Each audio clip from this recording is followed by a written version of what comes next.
And we're happy today to celebrate their love and to participate in this most wonderful occasion. And since you both have asked us to be present to join you and share this moment, you are making a commitment before all of us that this joining will not only increase the love between the two of you, but flowing outward will increase the love all of us have for you and for each other. With your marriage, you can both literally be a catalyst for all of us to move toward the oneness and unity Jesus pleaded for us to find in that last amazing prayer of his in John 17. You know what I'm talking about? You now stand here as two individuals at the beginning of your life as one. Through your relationship, you have come to know, respect, and love each other.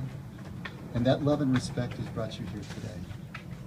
Today, you are making the deepest commitment of your lives as you acknowledge your intention to be married. And with it, your promise of trust and devotion to each other. From this point on, you will need to learn to always think of each other first, and this union you are now creating, and how you may strengthen it with every decision that you make. This ceremony formally reunites you in marriage, but only you can unite with each other in your hearts. The deepest privilege of marriage is that you will have the rest of your lives to learn how. Relationships, and especially marriages, when they are healthy, are inclusive. They bring people together. Not just the two entering into the marriage itself, but all those already in relationship with them. It's the meaning of family that we are all grafted into each other's relationships. And relationship and marriage done well, as God intended, means that everybody has a seat at each other's table. As well as you may know each other now, as much as you may be familiar with each other under many different circumstances, this new commitment you are making will bring more changes. From top to bottom, profoundly. No part of your lives will be unaffected by living your lives together. Your new extended family, the loving experience you will find there, can be a guide and a comfort, but also a challenge. So please try to remember that change, in and of itself, doesn't hurt. Resistance to change can be excruciating. Try to think of change as your new normal, life constantly flowing in and out of what you may consider sharp focus. Accept it. Make friends with it. Celebrate all the new things you'll be experiencing. Lean in. Dive in. Fully extend. The times you're going to feel that you're all poured out, that you've got nothing left to give, that there's just not enough love to go around. That if your love is given out to too many people all at once, it will just run out. But love isn't like anything else in the world. It's never used up. It never grows smaller, and it can't ever be divided up into smaller parts. The more love that is given out, the more love there is to give. You can never run out. Love just keeps growing to include everyone and anyone who comes near, anyone who joins the family. It's like an umbrella that keeps extending outward to cover as many people who want to come in and stay out of the rain, even if that means covering the entire earth. The more you love each other, the more love you will have for everyone around you. And the more you love those around you, the more love you'll have for each other. You'll never need to worry that there will be less love for yourselves, because love doesn't work that way. Bob and Lisa, in marriage there should be a sharing of your lives.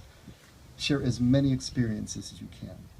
Make vivid memories together that will always give you something to talk about.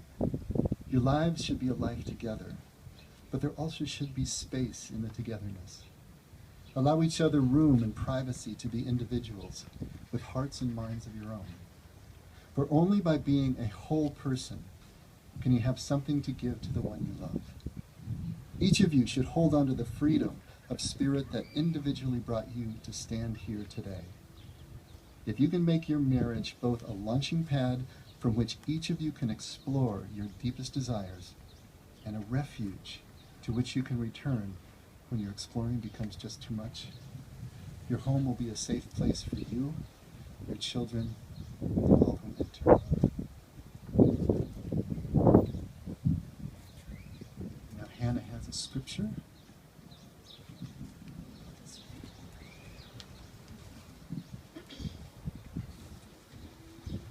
1 Corinthians 13:4. Love is patient, love is kind. It does not envy, it does not boast. It is not proud. It does not dishonor others. It is not self-seeking. It is not easily angered. It keeps no record of wrongs. Love does not delight in evil, but rejoices in the truth. It always protects, always trusts, always hopes, always perseveres. Those are some really wonderful attributes of love that Paul is getting across to us, right? The question is, how do we get them into our marriage? There's two schools of thought on this. Here in the West, we believe in love at first sight, often, right? Initial attraction. Sometimes we believe in a soulmate, that there's somebody out there who is just for us. And if we can just find that person, then we can get through our lives and married lives the way we want to. There's a Jerry Maguire idea, you complete me, which I think is just code for codependence, but don't get me started on that.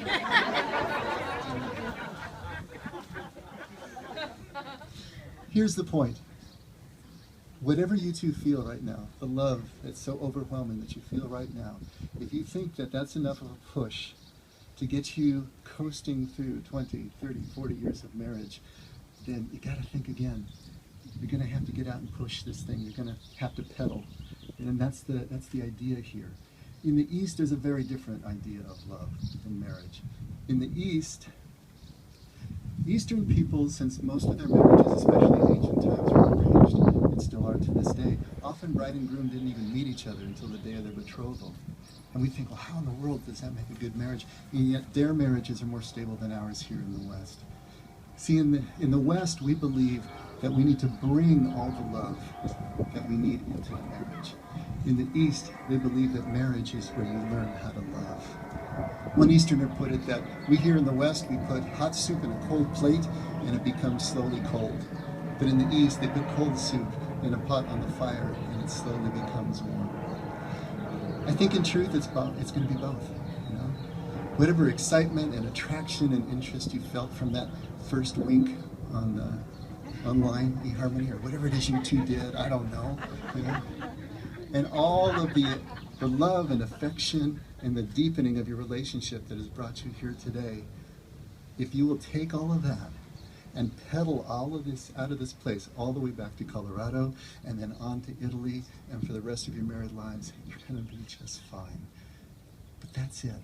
This is the place you get to learn how to love. And as much as you think you know right now of each other, it's going to be another long and beautifully winding road that'll take you there. And so let's put it all together. Bring it all under one roof. Hebrew brides and grooms in Jesus' day, and still today, drank 2 cups of wine together, one at the Kedushin, the betrothal, and the other at the Nisuin, the marriage ceremony itself. The first cup was the cup of joy, and as they drank from this cup, it was to remind them that when all the joys of life are shared, they are doubled. The second cup was the cup of sacrifice, because when the sorrows of life are shared, they are halved. In sharing the most intimate relationship of husband and wife, there will be times of stress and sacrifice and sorrow. There will be many fears to overcome in this relationship. Work to know each other so well that you know each other's fears, and then work even harder to alleviate those fears, never giving any reason for those fears to exist in each other.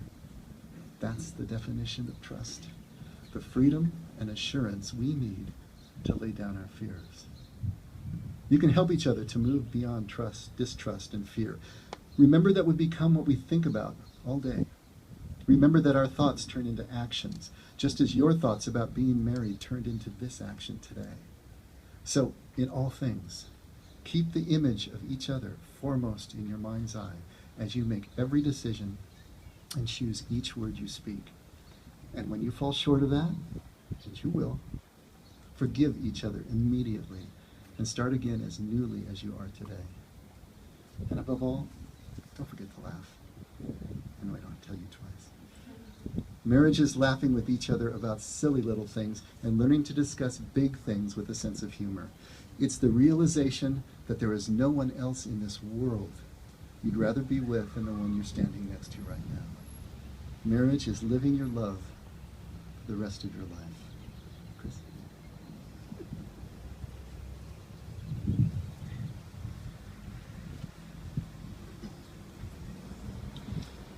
is going to be Jeremiah 29, 11 through 14.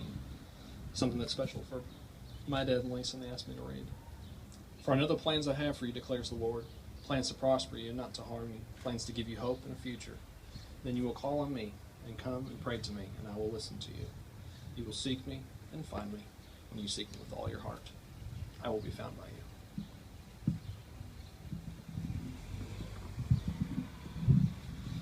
So, Bob and Lisa, are you ready to enter into this marriage, believing that the love you share and the faith in each other will endure all things?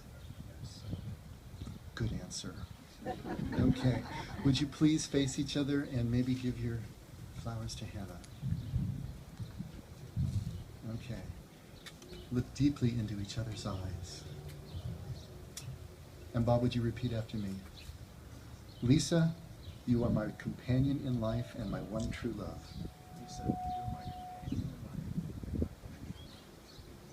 I will treasure our friendship I will treasure our friendship. and love you today, tomorrow, and forever. Love you today, tomorrow, and forever. I will trust and honor you. I will trust and honor you. I will laugh and cry with you. I will laugh and cry with you. With unfailing love, I will stand by you. Unfailing love, I will stand by you. Through the best and the worst, Through the best and the worst. through the difficult and the easy. Through the difficult and the easy. As I have given you my hand to hold, As I have given you my hand to hold, so I give you my life to keep. so I give you my life. So help me God. So help me God. And Lisa, Bob, you are my companion in life and my one true love. I will treasure our friendship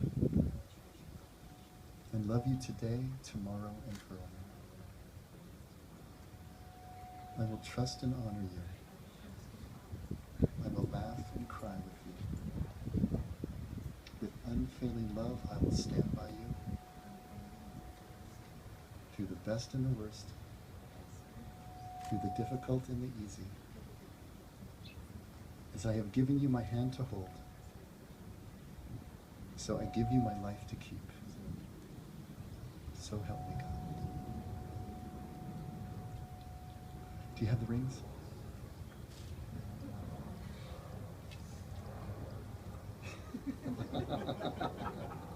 All right. Yeah, I know. These wedding rings have neither a beginning nor an end. They are a symbol of everlasting faith and love.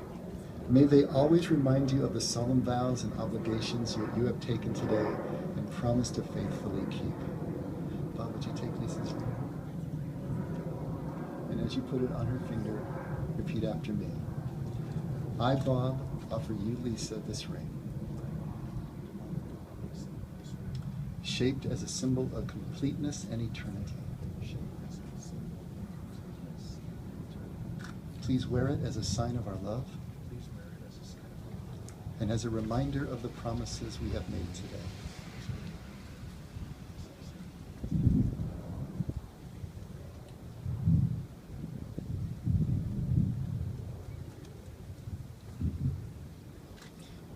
Bob, you are my companion and my one true love. I, Lisa, offer you, Bob, this ring, shaped as a symbol of completeness and eternity. Please wear it as a sign of our love and as a reminder of the promises we have made today. May these rings stand as a sign to you of your desire to live and to love, to create, to build your lives together and warm the lives of everyone that you touch. Bob and Lisa, if there is anything you remember of this marriage ceremony, may it be the love and great friendship that brought you here today and which you choose to nurture for the rest of your lives together. It is only God's love reflected in you that can make this a fulfilling union, and in that love through which your marriage will endure. Today, your separate lives with your individual memories, desires, and hopes merge into one. You are now taking into your care and preserving the happiness of the one person in the entire world you love above all others. May you be a blessing and a comfort to each other and everyone you meet. Sharers of each other's dreams, consolers of each other's sorrows, helpers to each other in all of life's challenges. May you encourage each other in whatever you set out to achieve. May you trust each other, trust life, be unafraid. May your marriage bring you all the excitement a marriage should bring, and may life grant you patience, tolerance, and understanding. This poem from an Apache Indian marriage ceremony captures all that marriage can be. These beautiful thoughts have been spoken to wedding couples for hundreds of years in our country. And face each other. Now you will feel no rain, for each of you will be shelter to the other. Now you will feel no cold, for each of you will be warmth to the other. Now there is no more loneliness, for each of you will be companion to the other. Now you are two bodies, but there is only one life before you. Go now to your dwelling place to enter into the days of togetherness, and may your days be good and long upon earth. And from our own tradition in scriptures at Numbers 6:24, may the Lord bless you and keep you. May the Lord make his face to shine upon you and be gracious to you. May the Lord lift up his countenance upon you and give you peace. And so, having consented together in marriage and witnessed before this gathering, and having pledged your faith before us all, with the authority vested in me by our Father in heaven, I now pronounce you husband and wife. You may seal your promises with a kiss. Ladies and gentlemen, please welcome Bob and Lisa as husband and wife for the first time.